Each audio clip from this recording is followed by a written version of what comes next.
This video is going to show you the primary functions of our thesis and dissertation template. Ultimately, the template will save you a great deal of time and effort, but in order to use it effectively, you need to understand some of its basic functions. So I'm going to walk you through several of those right now. Now, the starting point for any thesis or dissertation inquiries is our basic resource site.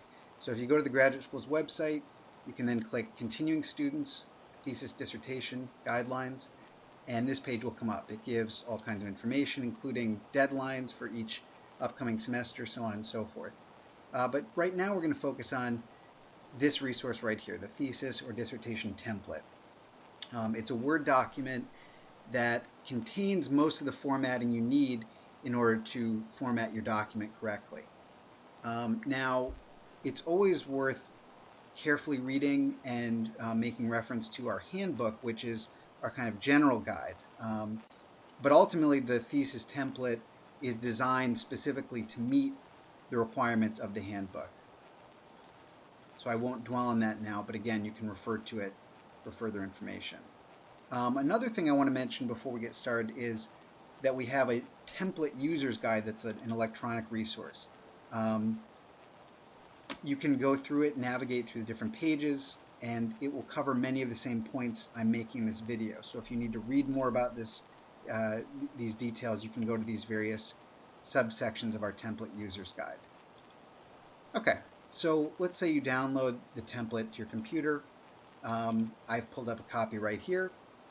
One suggestion I would make right from the get-go is that you save a blank copy of the template. In other words, an untouched copy that's just for reference. And the reason for that is, as you will see when you go into the text itself, beginning on page 2 in chapter 1 of the template itself also contains guidance. It also explains its own functions.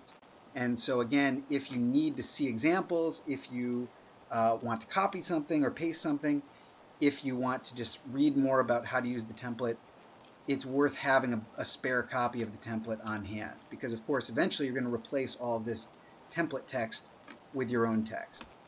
So again, keep that in mind as well. It's worth having a blank copy. Okay, but let's say you have a copy that you're going to work with. You're going to bring your material into it, and this is going to become the final formatted version of your thesis or dissertation. The first several pages are kind of self-explanatory. You simply remove these parentheses wherever they appear and type in the relevant information, your title, your name, what kind of project you're doing, what kind of degree you're doing. On the second page, you put your committee members' names, your department chairs' names, and so on and so forth. And again, remember to eliminate the parentheses as well. Those are just there as placeholders. But what I really want to focus on for the purpose of this video is how to format headings, how to format figure captions, table captions. These are the main functions that can trip you up if you're not familiar with how they work within the template. So the first thing to mention is, after those preliminary pages, we already have a table of contents, a list of figures, and a list of tables set up for you. For now, we're not actually going to do anything with them. We're going to leave them as they are, and as you'll see, we'll come back to them frequently and update them. You'll notice when I click on, for instance, the table of contents, the entire table becomes shaded. That indicates that it's a field which can be updated by Microsoft Word, and you'll see very soon why that's useful. But again, just keep that in mind for now. If you right-click on it, you can update field. I'll show you how that works in just a moment. Okay, so let's say you have started writing some of your text within a separate document. Here I'm using some dummy text that actually is by Albert Einstein, so it has a kind of science theme. Let's pretend you've written a chunk of your text in a different document, and now you want to incorporate it into the template to format it properly. So first, as I said, skip over the table of contents. Don't even worry about that. Don't touch it. We'll come back to that. Go to the beginning of the text, so we have the abstract, and then chapter 1. Now, this is just the template dummy text. What I would suggest is that you leave the headings, the chapter headings, as they are. You can change the names if you need to in later chapters, but I would leave them as they are, because there's one subtle addition. If you click next to the chapter 1, chapter 2, the chapter headings, you'll see that there's a small number that's actually in white, and hence it's invisible most of the time. That's going to prove useful. So it's worth keeping these chapter headings and simply replacing the remainder of the text. So let's say I want to bring my sample chapter 1 into the template. Okay. I'm going to copy it. And what I'll do now is I'll go into the template, I'll highlight all of the chapter 1 template text, in other words, the built-in template text. And then I'll simply right-click and I'll paste. Now, it would be worth not merging if that option comes up for you, because we want to keep the formatting separate. Okay. Now, in this case, we already have a chapter heading. We also here have what we're calling a level 2 heading. I'm going to use this language throughout, and it's important that you kind of become familiar with it. We talk about level 1, level 2, level 3, level 4, and level 5 headings. The level 1 headings are very simple. Those are the chapter headings. The only level 1 headings in your document really are your chapter headings. A level 2 heading, the simplest way to think about it, is a heading with a 2-digit number. So if you have 1.1, 1.2, 3.2, 3.9, those are all level 2 headings. Again, you can think about it as being the 2-digit subsections. Obviously, underneath this, you could add a section like 1.1.1. You could under that have 1.1.1.1, etc. Those would be level 3, 3 digits, and level 4 headings, respectively. Now, the key thing as you go through your document, if you've brought in your own, or if you want to just manually add in your own headings, you can type in the numbers manually. You saw that Microsoft Word was trying to do it automatically. For some purposes, that could work. In some cases, however, it will actually throw things off, so I prefer to do it manually. All you have to do then is highlight your chosen level 2 heading, or whichever kind of heading it is. Highlight that text and click the heading 2 style. So again, this is meant to be fairly straightforward. We talked about level 1, level 2, level 3, level 4, level 5. Within the template, and this is something you won't get if you open your own document and start from scratch, we have styles on the Home tab. These styles over here, and they correspond directly to those various level headings. So heading 1 corresponds to level 1 heading. See, if I click on it, this one's already formatted as heading 1. If I highlight my level 2 heading, and right now it's just normal text, it doesn't know that it's a heading, I click heading 2. Now, nothing looks different, but if you click on it, you can see the difference. So it thinks of the main body of text as being normal, and it thinks of the level 2 heading as being heading 2 style. Let's now look back at the table of contents and see why that's useful. So again, we've only changed, we brought in some text, we've changed one of the headings to level 2, simply highlighting the text and then clicking on the style.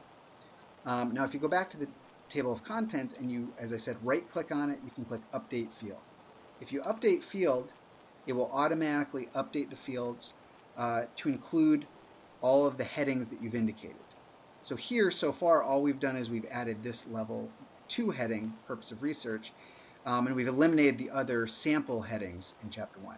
And what you'll notice is it now added it with our numbering, with our title written just as it is in the text, and it also adds the page number automatically. So these, as you can see, are major advantages. You don't have to manually come back and type in each of the elements of your table of contents and change these numbers manually. You can simply do it by updating the field. And so again, if you right-click anywhere on the table of contents, Update Field. And sometimes it'll ask you this option. It'll say, do you want to update page numbers only, or do you want to update the entire table? Depending on what you're doing, you'll choose the appropriate option. For instance, if we want to identify new headings, we want to make sure we update the entire table. Another useful shortcut that I'll mention is that if you press F9 once you've clicked on any field within the text. So for instance, if I just click anywhere, left click on the table of contents, then click F9, the same dialog comes up. So F9 is a shortcut for Update Field. and that's worth keeping in mind. Okay, so chapter 1 was very simple. We pasted the text, we changed this to a proper heading 2 style, level 2 heading. Let's do something similar with the second chapter of our sample text. So again, let's say you've written your chapter 2 separately. You have a number of subsections. Maybe you even have some figures and tables. Let's look at how we handle all of those different elements. So again, I'm going to copy this text from a different document, and I'm going to replace the existing template text, which is of course just for your reference.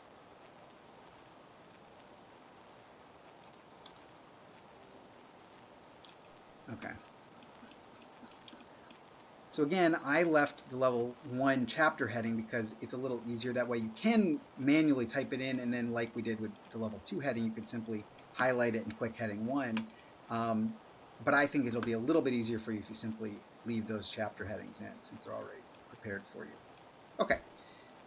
Now we're going to start by doing the same kinds of things we did with chapter 1. So again, let's say I've identified the subsections I want to use, but they need to be sort of associated with the proper style. It's kind of like, you could think of it this way.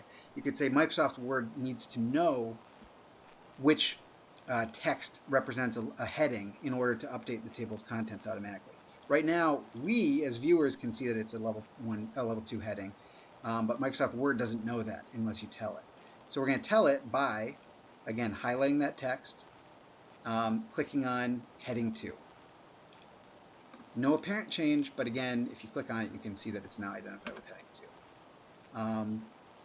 Now let's look at a couple of other options, heading 3 and heading 4. Now these are a little bit different. If you look at the original template, or if you look at the handbook, and I'll show you an example in the template chapter 3, the way we recommend that you do the formatting for the level 2, level 3, level 4, level 5 headings differs. Each one has its own distinctive style. And the styles that we're using come from APA. So if you want more information about this, you can look up APA heading levels, and that will give you examples and explanations of all of this. But I'll show you a few examples right here. So obviously we understand what a level 2 heading looks like. Level 3 headings normally are going to be indented. It's simply going to be bold text, but interestingly, you have a period after the heading, and then the text, your paragraph text, begins right after the heading. So for instance, if this is the beginning of the section, you might begin writing text here.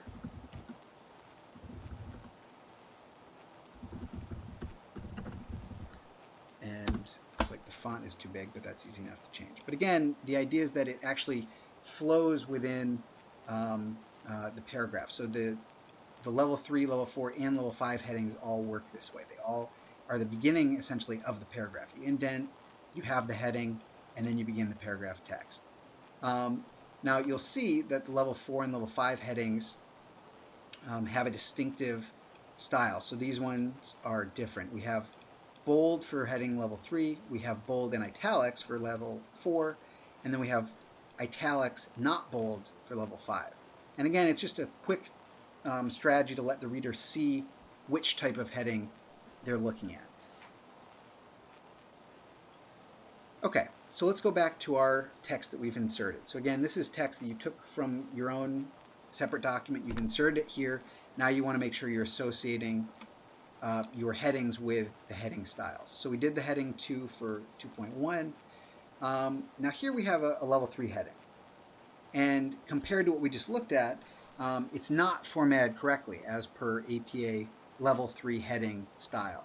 So let's figure out how to change it so that it is proper. The first thing I would do is this. If you have it on a separate line, I would recommend you simply use backspace and bring the beginning of the paragraph up onto that same line. The next thing you do is you then simply highlight the part that is the heading. Don't highlight the text of the paragraph, but simply highlight the heading. And then click heading 3. Now again, nothing looks different, but if you click on it, that portion is heading 3, and the rest of the text in the paragraph is still normal. You can then, as we saw, simply indent it.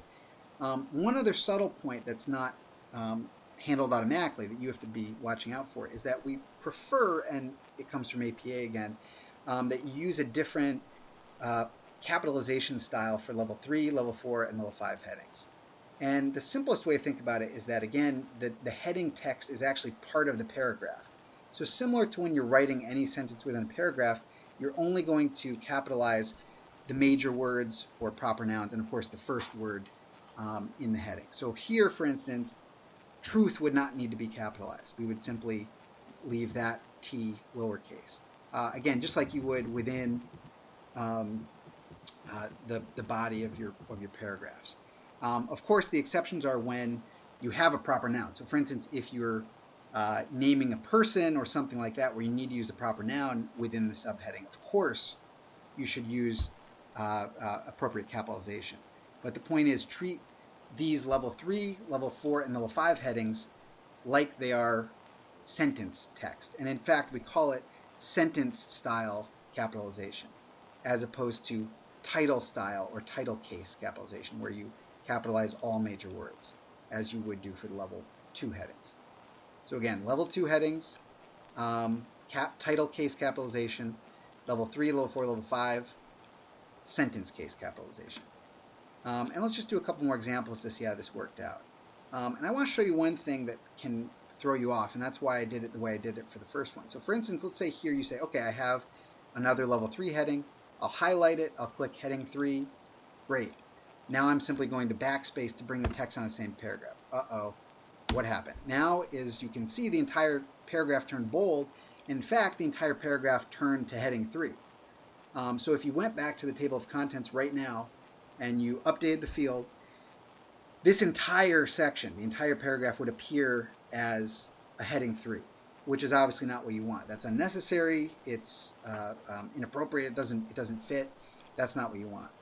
Now the trick again is to avoid this by one of two options. One option is you can simply first keep this normal, or keep it at least not heading 3, and then backspace. And when you backspace, now the entire paragraph remains normal. Now you can highlight the part that you want to distinguish as heading 3 and click heading 3. And then again, you'll indent, you'll change it to sentence case capitalization, and there you go. And now again, this will come up in the table of contents, the rest of the paragraph will not. Let's do one more example of a level 4 heading, and again, you can see how the numbers proceed. This should be a familiar concept, but again, you want to keep track of the numbers. If you keep adding sections, you might need to change some of the subsequent numbering. It won't necessarily be handled automatically unless you've set Microsoft Word to do that for you. So for instance, if I add a new subsection here, and it was going to be the new 2.1.2, I would of course appropriately need to change this to 2.1.3. So again, as you make adjustments, make sure you do one final look through and ensure that the various subsections are numbered appropriately. Let's do one more example here of just formatting a level 4 heading. So again, let's say you make the error that I was just showing you. I'll show you how to undo it as well. Let's say, okay, now you make this a level 4 heading. Now here you can see that the formatting actually changed. The font changed to italics because for level 4 headings we have it set to do so that they're distinguished from level 3 headings. Now let's say you bring this back up like this. The entire paragraph now turns level 4. Well, even if you don't undo it, you could make the correction this way. You could get it all set up, ready to go. Now highlight the entire paragraph, click normal. And then select heading 4. So in other words, you don't have to necessarily undo it, but you can do it manually, sort of undo it manually by highlighting the entire paragraph, clicking normal. And that'll prevent any of those problems from emerging. And then again, you simply highlight the part you want and click the appropriate heading level. Okay. So now you get the basic idea here. This one's simple. Any of these level 2 headings, you click on it, and then we're going to turn to heading 2. Now we're going to move into figures and tables. But before we do that, I want to make sure you see the end result of what we've done. The reason that we've done all this kind of identifying the different headings with these styles, and again, if you click on this number, it brings up heading 5 and other various headings. So that's where heading 5 is if you didn't see it.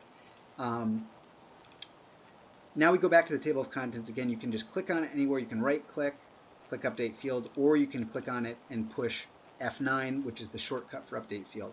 And if I update the field, ta-da, now we have level 2, level 3 headings, a level 4 heading, and another level 2 heading, all formatted appropriately. And you can see that they're all distinguished. So in other words, all level 2 headings line up, all level 3 headings line up, all level 4 headings line up. And this would proceed throughout the document. Now, one minor problem that can come up, and one minor issue I can see here, is that level 4 heading should also have sentence case capitalization. Perhaps many of you noticed that as you were watching the video. Another handy trick I'll show you, and there are two ways you can do this. One is, if you're on the table of contents, you see if you hover, it usually will tell you you can go directly to that section. If you click, if you hold down Control and then click, it'll follow the link to that section. Another useful tool that I'll mention, though, is if you go to the View pane and you click on the Navigation pane under Show. Usually it's under Show. If it's not there, it may be somewhere else on your version. But if you click the Navigation pane, it's a very, very useful tool because it actually allows you to see a kind of outline of your document that you can quickly scroll through. So now that we've added these subsections, it will show some of them. It'll show the level 2 subsections here. It'll have chapter 1, 1.1, chapter 2, 2.1, 2.2. And so if I simply click on that, it'll go right to that part of the text. And so especially as your text becomes longer and more complex, this is a very helpful way to quickly navigate from one section to another. I'm going to close it for now, but again, you can find it under Navigation pane, under the View tab. One point I wanted to make, and I started making a moment ago, let me correct this for my own sanity. One other thing to consider is if you find out later on in the process that one or multiple of your sections, for some reason, one of your headings or several of your headings haven't shown up in the table of contents, basically what that tells you is that something in the text needs to be associated with the appropriate heading level. So for instance, let's say I skipped over one of these when I was going through the chapter. I forgot to do this. It actually stayed as normal. It looks right, but it won't show up in the table of contents because it's bold, but it's actually normal. Again, simply double check, go back through the text, find all your headings, make sure that each one is associated with the appropriate heading style. It's a fairly simple fix, and similarly, if you ever see unusual text appearing, for instance, let's say I accidentally highlight all this, and now you look at the table of contents and you see this. It says, hypothetical example, let us suppose our. You can say, well, wait a minute, that must mean something in the text is accidentally highlighted and identified with heading 3. And you can undo that by highlighting that text and clicking normal. And then if you update the table of contents again, that extra unnecessary portion would disappear. So again, whatever you see in the table of contents reflects the way that you've identified headings or text within the document itself. Okay. Hopefully those examples are fairly clear. You can also, I'll just mention this, you can also copy an existing level 2 or level 3 heading. And if you paste it, it will remain level 3. So for instance here, let's say I want to just add another level 3 heading by copying and pasting. Now, as you see, if I started typing after it, the remaining text would be heading 3 as well, so I could change that to normal. And then you could simply change the text. So you could change this to 2.3 and add whatever new heading you want to add. You could do it that way, but I think it's best to kind of type them out and then click the style, because it helps you kind of make sure you've done it correctly in each case. But again, that's kind of a side note. Okay, now I want to move into the next major area, which is the use of figures and tables in the document. And again, what we're going to see is that if we do this correctly, it allows us to update the list of figures and list of tables very simply, thus saving you a lot of time and a lot of energy. So let's do figures first. Now, here I copied this image directly from the other document. But if you need to add an image from some other file on your computer, you simply go to Insert, and normally the simplest way is Picture. If you insert a picture, this will allow you to insert JPEGs, it'll allow you to insert PNGs, whatever kind of file. Now, JPEGs are probably preferred because they're usually the most condensed file size. But again, depending on where the image comes from, whether it's from a computing software you're using or from a website, whatever it might be, you can insert that image if you go to Insert Picture. So here, of course, we already have our picture. And in fact, we actually have our sample caption. We're going to change this so that it actually is picked up by Microsoft Word. In the same way that for the headings, we needed to tell Microsoft Word which headings were which, we have to tell Microsoft Word to keep track of these captions. Otherwise, it doesn't know that this is a caption versus text that you've just typed out. Okay. Now, again, I'll show you from from Chapter 3 of the original template. And again, it's why it's worth keeping a sample blank original template so you can kind of just look at these examples. You can see that what we normally suggest is that you center your figures. You can change the size as you see fit. Try to make them readable, but not excessively large or obviously not excessively small. You'll also notice that, and again, this comes from APA style, we suggest using italics for the figure and the figure number, and then the caption itself remains unitalicized.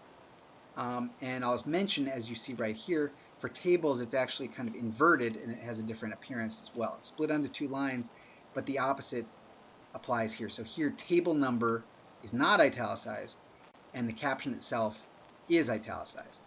And again, there's some other nuances. You can see, for instance, that there's a period here after figure 3, and then there's a period at the end of the figure caption, whereas there is no such thing with the tables. Those are minor details. Ideally, you can kind of follow these rules of thumb, but as long as you have the basic style in play, that will suffice for our purposes. Also, you can notice, if you want to be really subtle, the figure captions use sentence case capitalization, and the table captions use title case capitalization. So all of the major words, except for things like and, a, of, are capitalized. Okay. Now let's go back to our sample here. You've inserted this figure. You know what the caption is. You're going to say this is figure 1, and its caption or its title is space-time curvature. Now again, it's up to you how you want to do this. As long as you're consistent, it's fine. Let's say you want to add a period here and a period here, and you're going to keep it sentence case capitalization. As I mentioned, the problem is Microsoft Word doesn't know yet to keep track of this. So what we're going to do is as follows. I'm actually going to delete figure 1 because we're going to insert it and it's going to appear right there for us. So if you go to References, there's an entire sort of subsection about citation and bibliographies, one about captions. If you use EndNote to do your citations, this will be associated with EndNote, and that can be very useful for many students. But for right now, I want to show you the insert caption function. This is going to be used for both figures and tables. So you simply go to References, Insert Caption, and I'm going to show you two options. Now the first option is we're not going to include the chapter number, and so it'll simply be figure 1 because the first figure we've selected from the text. And you see here it says label. You can choose figure or table, and it would know that it's table 1 or it's figure 1. Now if I simply push OK, you can see it's already got this italicized. Now it added the figure 1 caption. Now what you'll see is if you hover over, if you pass over the number is shaded, just like the table of contents was, just like the list of figures was, just like the list of tables was. Again, that tells you that this is a field that Microsoft Word is tracking. And that's going to be very important because for the figures, the numbering will be tracked by Microsoft Word. You don't actually have to worry about numbering your figures. It will do that for you if you follow this method. So again, all I did was I went to Insert Caption. Now, as you can see, it already knows we have figure 1, so if I did it again, it's going to go to figure 2. I chose figure, and I just placed on that line. Now, the one thing that was a little inconvenient is it turned the entire caption italicized, and we don't really want that. So you could simply highlight the part that's the caption, unitalicize it.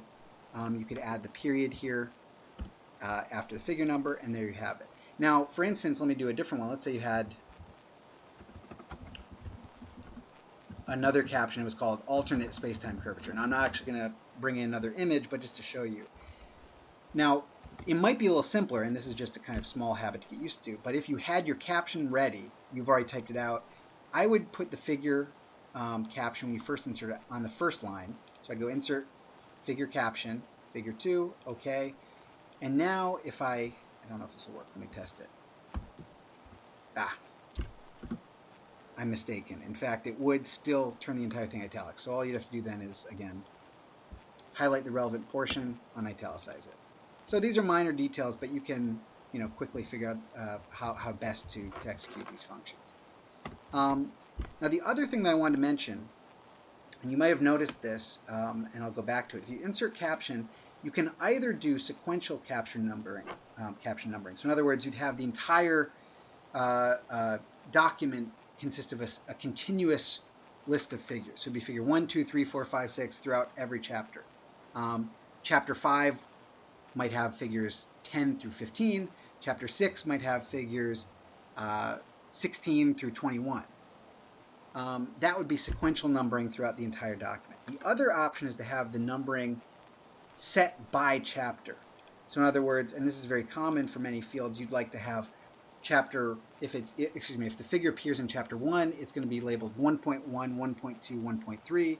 Then when you get to chapter 2, it starts over at 2.1, 2.2, 2.3, so on. When you go to the insert caption function, you can then click on numbering, and you can select that option, include chapter number.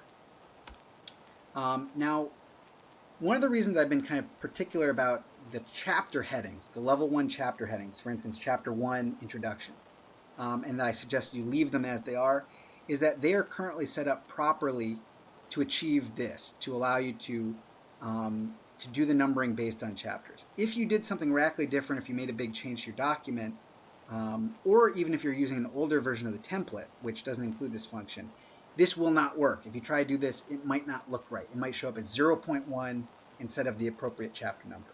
But in our case, since we're using the most up-to-date version of the template, which is accounted for this, you can now choose to use the chapter numbers for your captions if you would like. You can do it, you don't have to, it's your choice. So let's say I want to do it, include chapter number. Now as you see, even just choosing that option changed all of them automatically. So now, remember, we're in chapter 2, so this is figure 2.1, and then this would have been my hypothetical figure 2.2, and the same thing would continue. If I add another one, it would be figure 2.3. If I go to chapter 3, you can see the sample one that we had is already 3.1. So it restarts at each chapter and it indicates which chapter the figure belongs to.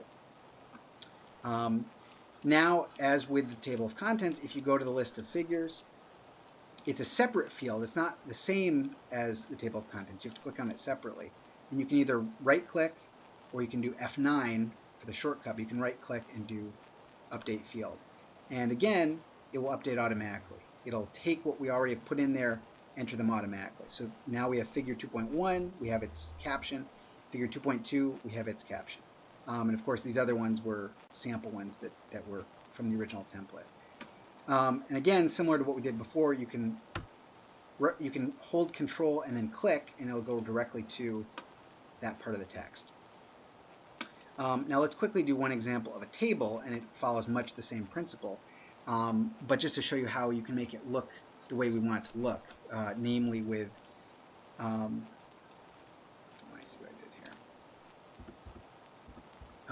namely with the split caption,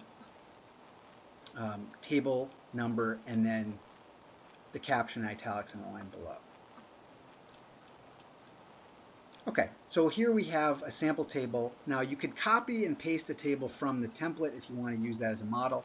If you've never really played around with Microsoft Word much, you can also go to Insert, and right here there's a Table tab, and if you click on it, you can choose the size of your table. You can then do all kinds of different styles for your table. I mean, the one here is a very fundamental, straightforward style with, lines around every box, with very simple formatting. You can do color-based formatting. You can do all kinds of different things depending on how you want your tables to look. But I would say in general, if you're creating all of your tables from scratch, they should be consistent throughout the text. So again, here we have this sample, and obviously this is a joke because I took sample information that has nothing to do with general relativity. But let's say this is our intended caption for the table. The general principle is much the same as what we did before for figures. Go to References, go to Insert Caption. Now we simply choose Table. And again, you choose whether you want them to be numbered sequentially or numbered by chapter. Here I'll do by chapter just so it matches what we did with the figures. And notice it did something funny. If it does this, it has a hyphen. That option is also under numbering. I would personally do the same that you do for figures. So if you do period for the figures, I would do a period for the tables as well. So now it'll be 2.1, table 2.1. Now, you can make it look right this way, well, just by moving your intended caption where you want it to be. And we actually want to invert the italics here. So I'm going to undo the italics on the table number. I'm going to place italics on the caption itself. So again, it matches our intended style, again, which comes from APA. Now this looks great, right? You have the table number. It's, as you can see, it's a field. You can hover over it and you can tell Microsoft Word is tracking the numbering. That's great.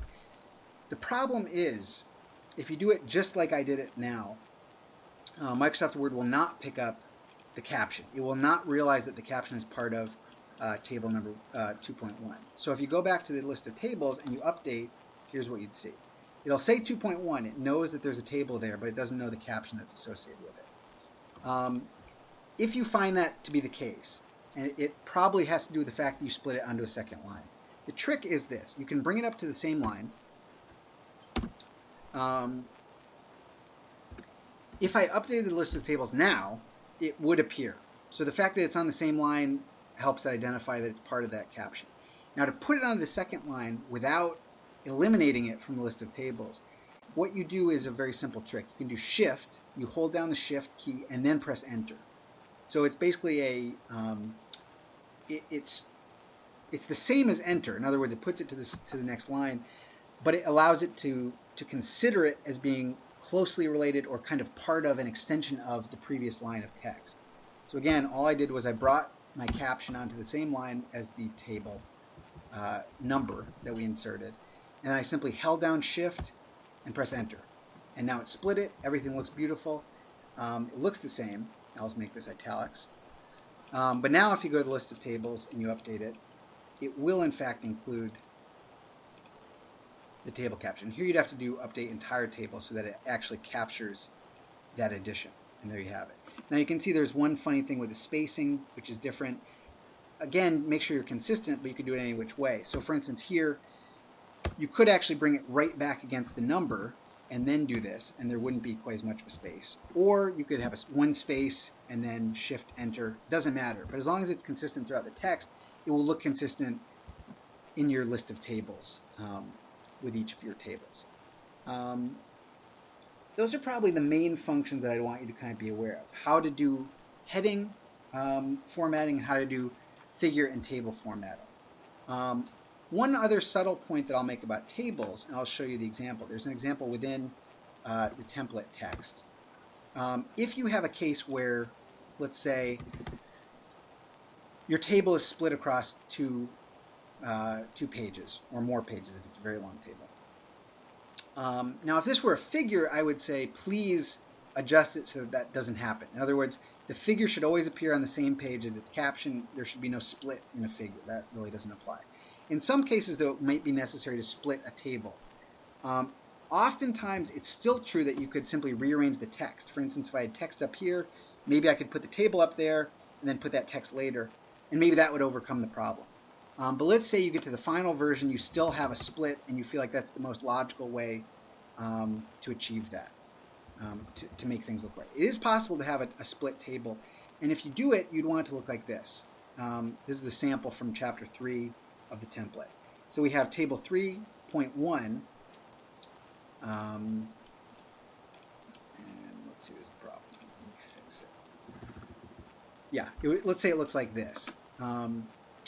It's going to split right down the middle, more or less. What you do is you have the same caption as normal on the first page, and on the second page, you manually type in a similar caption so that you can tell that it's part of the same table. In other words, it's not a new table, it's not a mistake, and it helps the reader kind of flow from one page to the next. And again, you have to do it manually, because if you actually inserted a caption, it would number it differently. It would number it as 3.2, and we don't want it to do that. And we don't want to keep track of it either, because we don't want to pick this caption up for the list of tables. So again, you simply would split the table, and you actually have to split the table. I'll show you how to do that in a moment. And then you'd move the bottom half down, and you'd add this manually typed caption. So I'd type in table 3.1, and then for the caption itself, I'd simply put continued or CONT dot as shorthand. And that lets the reader know that's simply continuation of the previous page's table. Now, the one problem with doing this is that if you then move anything, it doesn't work anymore, right? Now that I've spaced it down, suddenly this doesn't fit. There's a problem again. So this is really only something you would do if you come to the last version, the last kind of read through of your document, and you feel that there's a table that needs to be split for some reason. Otherwise, I would usually recommend simply adjusting the relationship of text and images so that each table is on the same page as its caption and is not split. If you do have to split a table, if you're not familiar with this, normally in Microsoft Word now, if you click on any part of a table, it brings up the table tools. So let's say I wanted to split from this point forward, this last two lines here. I think it's under design, or no, it's under layout of a table. You can split cells or you can split table. Here we'd want to split the table. And there you have it. It actually split just the portion I highlighted, so it's now separate, and you can type text in between.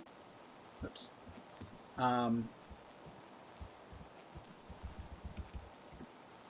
You can move it around as you see fit onto the next page and then add that caption. But again, that's a rare case, although it's something that could come up for you. A couple other things to keep in mind. If you ever have problems with pagination, it's set up properly from the get-go with the Word template that we have, so you don't have to worry about it in most cases. But let's say you accidentally delete something, you eliminate the page numbers from one section. Notice that if you click on the page numbers, there are different sections of text. We have section 2, and now we're in section 3.